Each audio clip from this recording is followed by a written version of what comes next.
Hai semuanya, apa kabar? Sehat, sukses, bahagia selalu ya. Jangan lupa subscribe karena subscribe itu gratis. Dan bagikan channel ini agar kami dapat lebih berkembang dalam memberikan berbagai insight dan informasi yang bermanfaat tentunya. Dan bagi Anda yang selama ini telah mendukung kami, mensubscribe, membagikan channel ini, kami ucapkan terima kasih dan kami doakan Anda selalu mendapatkan rezeki, kesehatan, dan kebahagiaan yang melimpah.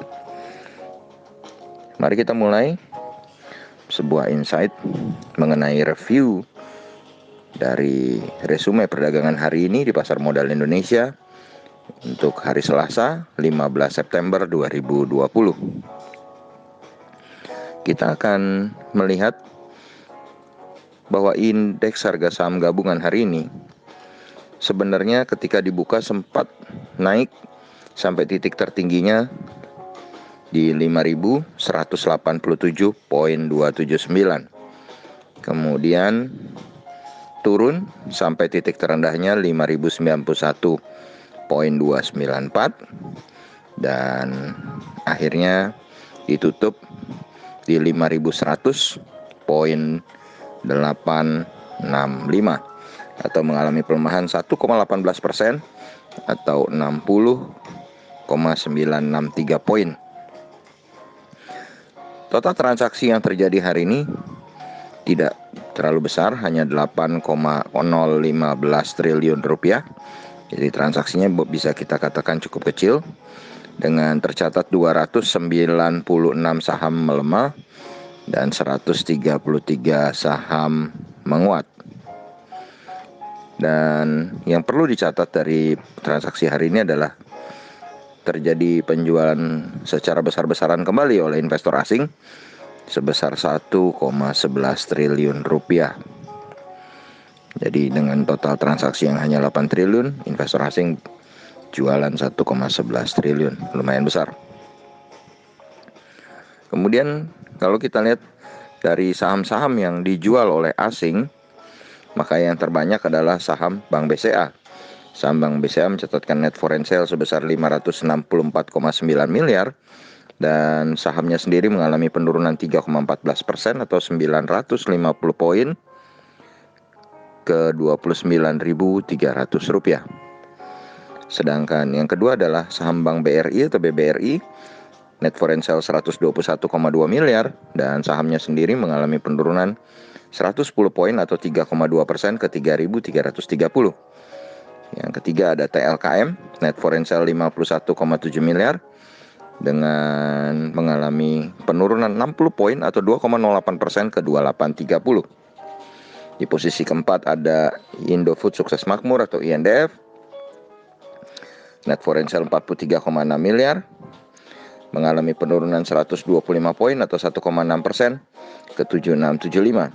Dan yang terakhir ada Pegas mengalami penurunan 40 poin atau 3,49% ke 1.105 dengan net foreign sale sebesar 37,5 miliar rupiah. Kemudian kalau kita pindah ke opposite-nya atau lawannya, dari daftar saham-saham yang mengalami net foreign buy atau beli bersih oleh asing, juaranya dipimpin oleh Bank Mandiri atau BMRI, net foreign buy 116,8 miliar rupiah. Walaupun sebenarnya saham Bank Mandiri hari ini juga tetap mengalami penurunan 75 poin atau 1,3% ke 5675. Yang kedua ada PTBA, Pertambangan Bukit Asam, net foreign buy 15 miliar dan tidak mengalami perubahan harga. Di posisi ketiga ada ERAA, net foreign buy 14,9 miliar dan mencatatkan penguatan 25 poin atau 1,54% ke 1.645. Kemudian yang keempat ada INTP, net foreign buy 9,2 miliar dan mencatatkan peningkatan harga 75 poin atau 0,66% ke 11.400. Dan yang terakhir ada SCMA, net foreign buy 9,2 miliar rupiah, ada peningkatan 15 poin 1,32% ke 1.155. Kemudian kalau kita lihat mata uang US dollar saat ini diperdagangkan di 14.867 atau melemah 13 poin atau 0,09% terhadap rupiah. Sedangkan emas di pasar spot saat ini berada di 1.962 US dollar per troy ounce, dan kalau dirupiahkan ada di 938.094 rupiah. Jadi kalau kita lihat harga emas mulai menguat tipis, sedangkan DXY atau dolar indeks masih berada di tempat yang agak lemah ya, atau melemah. Kemudian kalau kita pindah ke market Asia, saat ini kalau kita lihat indeks Nikkei 225 Tokyo ditutup melemah 104.410 atau 0,44% ke 23.454.891. Kemudian kalau kita lihat yang lainnya, indeks Asia ini justru berada dalam teritori hijau. Hang Seng Indeks Hong Kong atau HSI positif 92.480 atau 0,38% ke 24.732.760.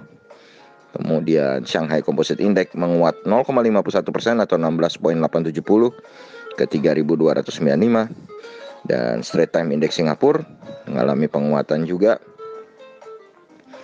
0,18% atau 4.530 ke 2.487.610. Sedangkan kalau kita lihat dari market Eropa yang sedang berjalan, market Eropa bergerak mix, di mana Xetra DAX Frankfurt mengalami pelemahan 0,09% atau 11.351 ke 13.182.310. Sedangkan indeks FTSE 100 London mengalami penguatan 25.800 atau 0,43% ke 6.052.050. DXY sendiri atau dolar indeks melemah 0,13% atau 0,12 poin ke 92.930. Sedangkan Dow Jones Index Future mengalami penguatan 101 poin atau 0,36% ke 28.094. Lalu apa yang bisa kita simpulkan untuk market esok hari?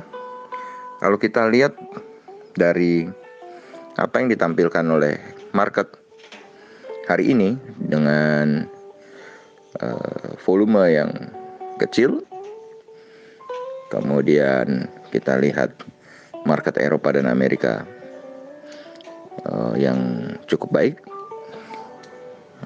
berada di dalam teritori yang normal, tidak ada tekanan. Kita bisa menyimpulkan bahwa penurunan besar IHSG hari ini adalah akibat dari profit taking yang dilakukan setelah 2 hari berturut-turut IHSG menanjak cukup tinggi. Perlu Anda ketahui bahwa IHSG pada tanggal 11 mengalami kenaikan 2,56% dan pada tanggal 14 kemarin mengalami kenaikan lagi 2,89%. Jadi kenaikannya memang cukup dahsyat. Jadi kalau hari ini ada koreksi, ya saya pikir penyebabnya adalah aksi profit taking. Sedangkan untuk besok, kalau kita melihat dari data trade balance atau neraca ekspor impor yang hasilnya surplusnya karena impornya yang berkurang, mungkin menyebabkan cadangan devisa kita juga akan semakin membaik. Jadi mudah-mudahan rupiah tetap perkasa ya, bisa mengatasi US dollar terutama. Dan kalau melihat data ini, kami tetap melihat bahwa kemungkinannya 50% besok harusnya kembali memantul hijau atau rebound. Dengan 50% sisanya yang bisa mengganggu adalah tekanan sell off di hari Rabu yang biasa digunakan orang untuk menyelesaikan settlement, untuk menyelesaikan rekening marginnya. Dan kita masih menunggu pergerakan market Eropa dan Amerika di esok hari. Demikianlah market review untuk perdagangan hari ini. Semoga bermanfaat, tetap sehat, tetap semangat, maju terus dalam mencapai profit maksimal di pasar modal Indonesia, dan jangan lupa untuk selalu berusaha bahagia.